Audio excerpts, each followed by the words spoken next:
नमस्कार दोस्तों, मेरा नाम है पिंटू योगी और आप सभी का एक बार फिर से बहुत बहुत स्वागत है हमारे आपके नेट जुगाड़ टेक यूट्यूब चैनल में। फ्रेंड, आज मैं आपको यहाँ पर बताने वाला हूँ कि हमें एमपी ई डिस्ट्रिक्ट यानी कि लोक सेवा केंद्र की सर्विस में डिजिटल टोकन का कैसे इस्तेमाल करना है और कहाँ से बनवाना है और इसे हम कैसे डीएसडी फाइल को साइन करेंगे डिजिटल टोकन के द्वारा। चलिए शुरू करते हुए आपको बताते हैं कि आपको कैसे डिजिटल सिग्नेचर का इस्तेमाल करना है।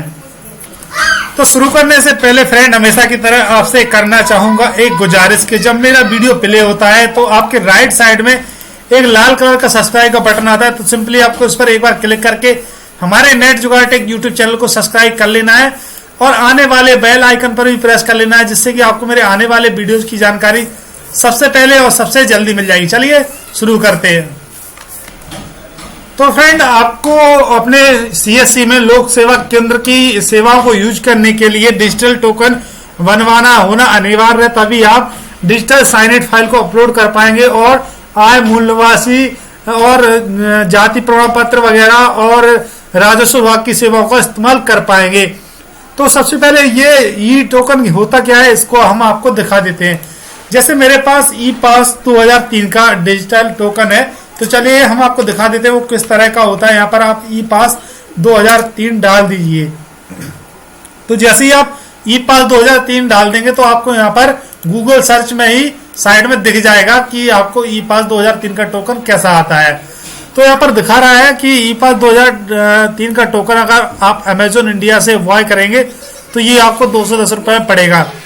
लेकिन फ्रेंड मैं ये कभी सलाह नहीं दूंगा कि आप ऑनलाइन परचेस करें, क्योंकि आपके आसपास या कोई आपका जो भी बिजनेस फ्रेंड होगा उसके पास आरए होगा यानी कि रजिस्ट्रेशन अथॉरिटी होगी, तो आप उसके पास जाइए, वो आपका रजिस्ट्रेशन भी कर देगा यानी डिजिटल टोकन को रजिस्टर कर देगा और साथ ही साथ ये टोकन भी आपको बना के दे देगा। और इसमें कुछ आपको 600 से 800 या 1000 रुपए तक भी देने पड़ सकते हैं।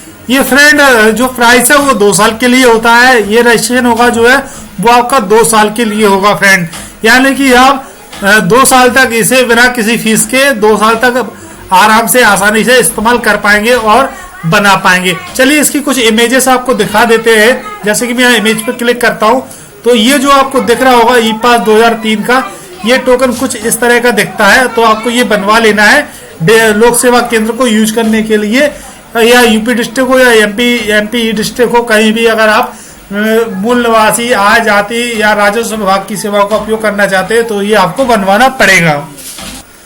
तो फ्रेंड, मैंने यहाँ पर आपको बता दिया कि डिजिटल टोकन किस तरह का होता है। आप इस यहाँ पर ब्लू कलर में भी देख पा रहे होंगे। अब चलिए हम बता देते हैं आपको कि इसे कैसे इंस्टॉलेशन करना है और कैसे इसे यूज करना है। चलिए हम अपने डिजिटल टोकन को अपने कंप्यूटर में इंसर्ट कर लेते हैं। जैसे कि मैं यहाँ पर अपने डिजिटल टोकन को कंप्यूटर में इंसर्ट करता हूँ तो ये जो हमारे सामने इंस्टॉलिंग डिवाइस ड्राइवर सॉफ्टवेयर आ जाता है। चलिए देखते हैं। अभी हमारे सामने एक विंडो ओपन हो गई जहाँ पर open folder to view file, तो हम इसे कैंसिल कर देंगे और अपने माय कंप्यूटर को ओपन कर लेंगे। तो ये जो आपको सी ड्राइव दिख रही होगी ई पास 2003 लिखा हुआ होगा, इस पर आपको ऐसे राइट क्लिक करना है और राइट क्लिक करके इसे ओपन कर लेना है। तो ओपन करने के बाद यहाँ पर आपको ई पास 2003 इंडिया सेटअप दिख रहा होगा, तो इसे राइट क्लिक करके आपको रन एज एडमिनिस्ट्रेटिव करना है।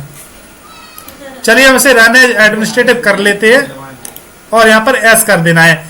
जो लैंग्वेज आ रही है बाय डिफॉल्ट इंग्लिश आ रही है, तो आपको इंग्लिश ही रहने देना है। ओके करना है, नेक्स्ट करना है और फिर नेक्स्ट करना है और प्राइवेट सीएसपी पर ही रहने देना है। इंस्टॉल कर देना है और ये इंस्टॉलिंग स्टार्ट हो जाएगी।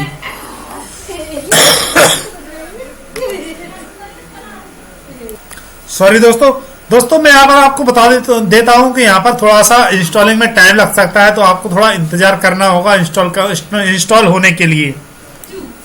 तो फ्रेंड, अभी आप देख पा रहे होंगे यहाँ पर complete the E pass 2003 setup और यहाँ पर फिनिश लिखकर आ गया। चलिए हम इसे फिनिश कर देते हैं। अब ये जो सेटअप है फिनिश हो गया है और हमारे कंप्यूटर में इंस्टॉल हो गया है, जैसा कि हम आपको यहाँ पर प्रोग्राम में जाकर दिखा देते हैं। देख पा रहे होंगे आपके पास यहाँ पर ई पास 2003 का सेटअप आपको दिख रहा होगा इंस्टॉलेड। अब इसे कैसे इस्तेमाल करना है तो चलिए हम आपको ये भी बता देते हैं। सबसे पहले मैं अपने कंप्यूटर में एक सॉफ्टवेयर इंस्टॉल करूंगा। ये जो सॉफ्टवेयर है वो डिजिटल सिग्नेचर के लिए है और इमेज कंप्रेस मर्ज साइन ये जो लिखकर आ रहा है ये रर फाइल है।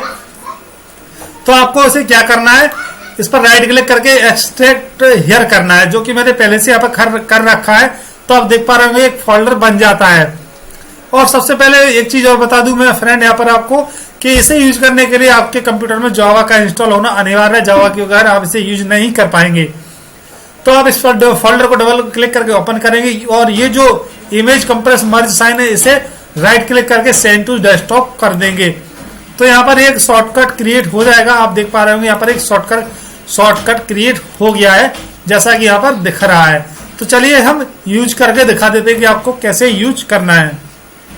लेकिन उससे पहले फ्रेंड मैं यहाँ पर आपको बता दूं कि ये जो इमेज कंप्रेस मर्ज साइन का सॉफ्टवेयर है इसकी डाउनलोडिंग लिंक मैं अपने डिस्क्रिप्शन में दे दूंगा।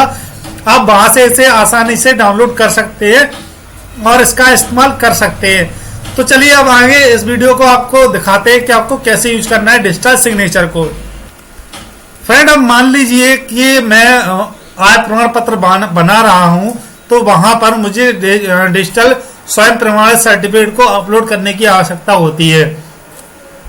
तो वो फ्रेंड मैं आपको पहले ही बता चुका हूं और उसकी लिंक भी मैं अपने डिस्क्रिप्शन में दे चुका हूं पिछले वीडियो में। तो आप वहां से उसे डाउनलोड कर सकते हैं।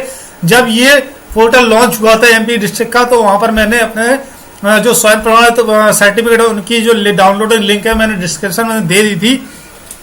तो आप फ्रेंड आपको ये डिजिटल सिग्नेचर कैसे करना है, मान लीजिए ये जो डॉक्यूमेंट है ये मैंने स्कैन की हुई फाइल है, तो मुझे इसे डिजिटल सिग्नेचर करना है। ये आप 4 नंबर की फाइल ले लीजिए, मैंने जैसे यहाँ पर स्कैन करके रखा है इसे जेपीजी में।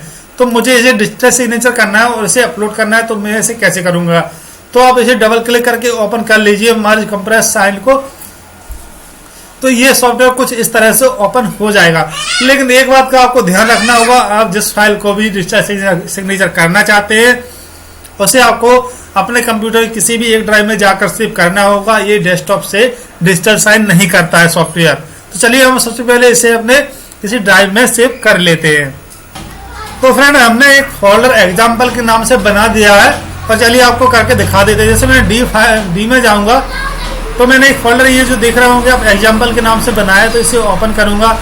तो जब भी आप इस फोल्डर को ओपन करें तो आप ध्यान रखें कि आपका जो फोल्डर है वो ऐसे नीले कलर का सिलेक्ट होना चाहिए, जैसे कि मेरी इस फोल्डर पर आपको दिख रहा होगा ये जो नीली पट्टी है वो नीली पट्टी आनी चाहिए।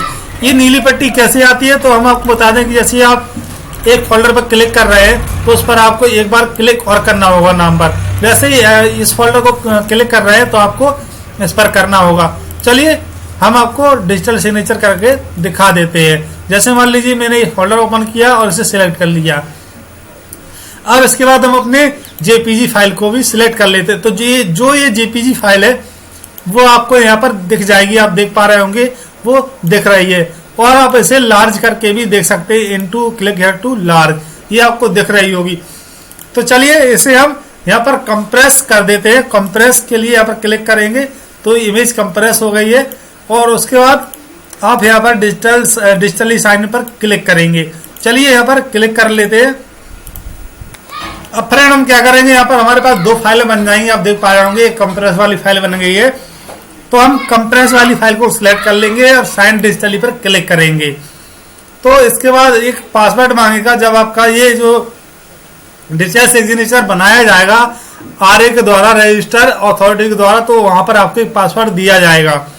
तो आपको यहाँ पर क्लिक करना है सर्टिफायर पर, ईश्वर पर, और यहाँ पर पिन डालना है आपने जो भी पिन बनाया होगा।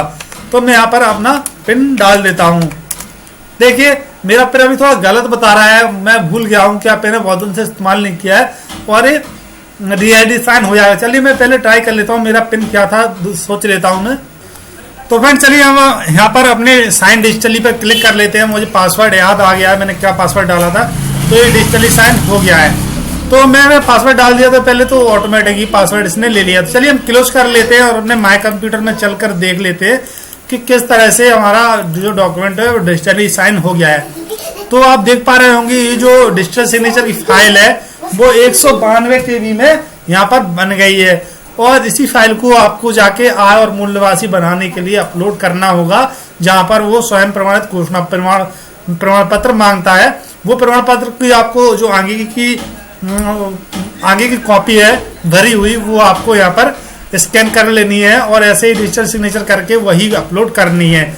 वो अपलोड करने के बाद आपका जो आय और मूल निवासी या लोक सेवा केंद्र की जो भी सर्विस है तो उसका जो भी डिजिटल फाइल बनेगा वो आपको अपलोड करना है और ऐसे ही आपने सही प्रमाण पत्रों को बना लेना है। तो फ्रेंड, ये थी कंप्लीटली जानकारी आपके लिए डिजिटल सिग्नेचर को इस्तेमाल करने की और कहां से आपको बनवाना है, कैसे सॉफ्टवेयर इंस्टॉलेशन करना है और सॉफ्टवेयर इंस्टॉलेशन करने के लिए किन किन चीजों की सॉफ्टवेयरों की आवश्यकता होती है, इस बारे में कंप्लीटली जानकारी।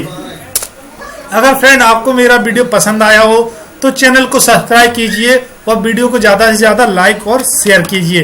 Thanks for watching this video. जय हिंद, वंदे मातरम।